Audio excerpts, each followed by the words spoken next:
similar to past practice, we will report this portion of the update, and then we'll post that on our COVID-19 website. So just a brief update this morning or this evening. Next slide, please. Okay, so again, reviewing measures and metrics. We talked about that a lot this summer and want to continue to monitor that, what it means for our continuum, a little bit into day-to-day operations, and then touch on some updates. Next slide. So I've taken, instead of taking a snip of the Department of Ed and Department of Health website, I just put the data that were for conditions that we're monitoring. And we can see over the last 4 weeks, we've been relatively stable. With the increased sort of mobility, school return for K-12 and also university, the health department officials did and do expect to see some increase, but it has been relatively flat. This week, we have 4 of the 7 reporting days. We're seeing a little increase over the last few weeks, and that impacts the incidence rate per 100,000. But again, ultimately, we remain in the moderate, which supports our hybrid approach to learning, especially the manner in which we've designed our hybrid. The note I wanted to make on this slide, and it ties in a little bit to some of the conversations that will be coming up in the next, I would say, few weeks and months, is around the educational model.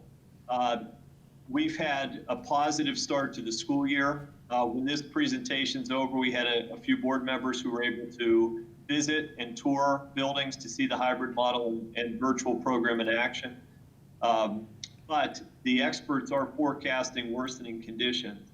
And again, this is as the seasonal flu and other issues mix in with COVID-19. This matters not even so much around incidence rate or positivity percentage, but it matters in terms of confidence. When we asked our families about selection, we did not just ask them about the selection to begin the school year, but we also asked them questions to understand their confidence. And one of the follow-up questions we asked, if they were interested in having children back in the schools, is would their feelings change if we had a positive case in the building or if we had a positive case in their child's classroom? And the answers to those questions were yes, they would. And so we're 2 weeks into the month, into the year. We want to make sure we're looking at a little bit bigger sample size to see the impact of quarantine or other things on classrooms or buildings in the district. But behind the scenes, we are beginning to work on sort of framing the next step and what does that look like and what input would we get from families and how do we move forward. Next slide. So again, we're at the green starburst. Our hybrid model is being implemented as designed, and we're pleased, really pleased with the effort of staff and the ability of students to engage and families. Everybody's sort of on the page and in the rhythm of what that day looks like. However, and I'll mention it later, at the K-3 level, because we had such a significant number of families select 5-day in-person instruction, we want to make sure that we're prepared in the event we need to move to virtual instruction. That could happen at a classroom level, that might happen at a building level, or it could happen at the district level. At grades 4 through 12, our students are really experiencing that virtual model every other day in the alternating program. But at the K-3 level, because a large percentage of our students are there 5 days a week, we want to make sure that we practice that virtual for all approach. So we've identified this Friday, the 18th, as a kindergarten through 3rd grade virtual practice day. That means students will remain at home. They will participate in their day of instruction through the virtual program that includes their classroom teachers. So we provided notice of this late last week to give a week's worth of time, not only to families to prepare, but also for the teachers to begin to lay the groundwork for that, so that during class this week, teachers are helping students feel confident and comfortable. And so when we get to Friday the 18th, it's our hope that all of that preparation will pay off in a positive, relatively seamless day. Following that virtual practice day on the 18th, we feel that we will be positioned to be able to respond based on conditions and cases. So again, a lot of hard work and much appreciated by so many. And again, it goes, we could go across every department to see how they've impacted what's happening in our classrooms. And so again, huge thank you to everybody. Next slide.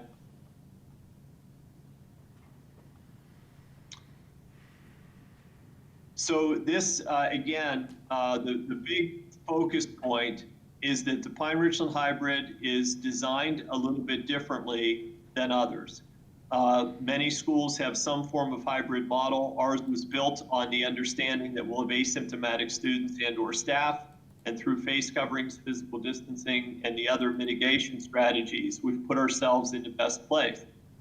But we have to be really clear that there's the possibility of quarantine for individuals or for a classroom. If we had a number of cases, that might lead to a building. But people have to understand that as a precautionary measure, if there's a positive confirmed case of COVID in a classroom, there may be the need to quarantine. And quarantine happens with healthy individuals that may have been exposed in order to slow or prevent the spread or transmission of COVID-19. And so again, we will work with Allegheny County when cases emerge, but it is quite possible that even with the hybrid, that a recommendation comes forward to quarantine a classroom for a period of 14 days, and that would require us to communicate that. And I'll talk about that a little bit more on the next slide. The other bullet point here, again, is around face coverings. We've been really pleased with what we're seeing in schools, really a total commitment to compliance with face covering requirements. There are questions that emerge around face shields, but in Pennsylvania, face shields are acceptable. Face coverings are, the science is suggesting, more effective, and that's if those face coverings meet certain design criteria. And so in a recent communication from me last week, we again highlighted some of the recommendations around what those face coverings criteria they should meet. Next slide.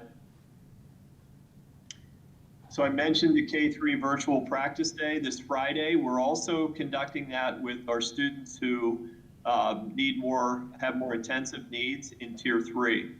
Sometimes there are students with more intensive needs that struggle with disruption to routine, but we believe by preparing for and then practicing that virtual model, we can help ease anxiety and improve our ability to respond if it becomes required. So that's happening Friday. Huge appreciation for our school nursing department. Our health office and school nurses are doing an outstanding job, not only within their buildings and implementing the procedures that are in our health and safety plan, but collaborating across the district. So as they investigate a student who may be presenting with some of the symptoms, they're collaborating to understand whether other children of the same family, they're communicating effectively with each other, and really helping to make sure that we're on the same page. So just, if you haven't thanked your nurse today, today's a great day to thank your nurse. So thank you to Michelle Schonbachler for her leadership, but it is each and every single nurse, and Dr. Justice is doing a great job coordinating and helping to lead that group. Travel is something that we're monitoring. We get travel request forms, both students and staff. We may have travel, and that could even be weekend travel. So we're working through a process to help understand and manage that effectively so that we don't have any surprises or can manage things appropriately.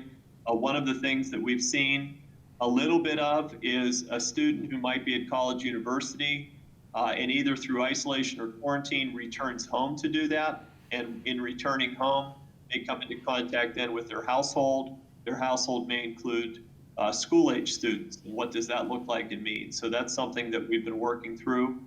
Again, for close contacts, nothing has changed with close contacts, but as I mentioned earlier, as a precaution. So if we think about, for example, a second grade classroom, it's possible, even with the physical distancing and face coverings, that if we have a confirmed case of COVID-19 in a second grade classroom, given the amount of time spent in the same room during the course of a day, that classroom of students and teacher may need to quarantine for 14 days.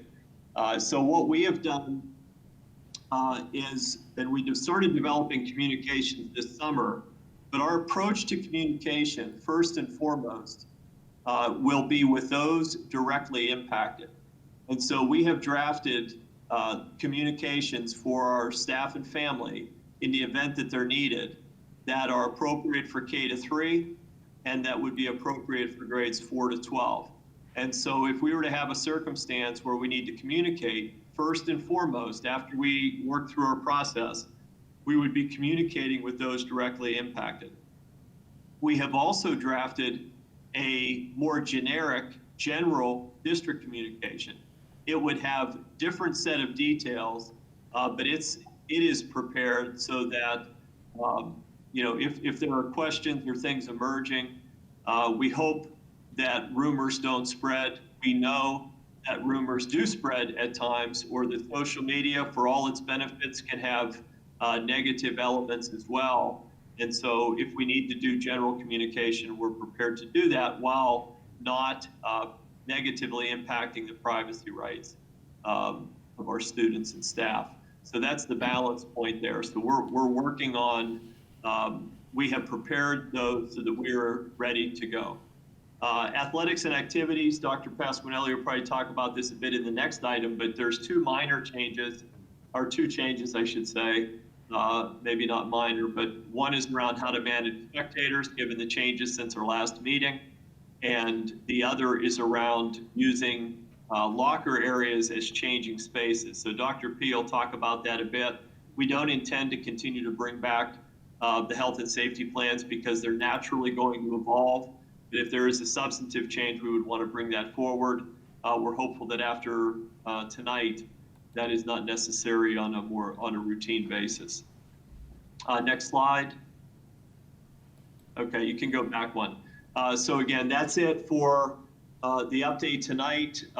We'll stop the recording at this point.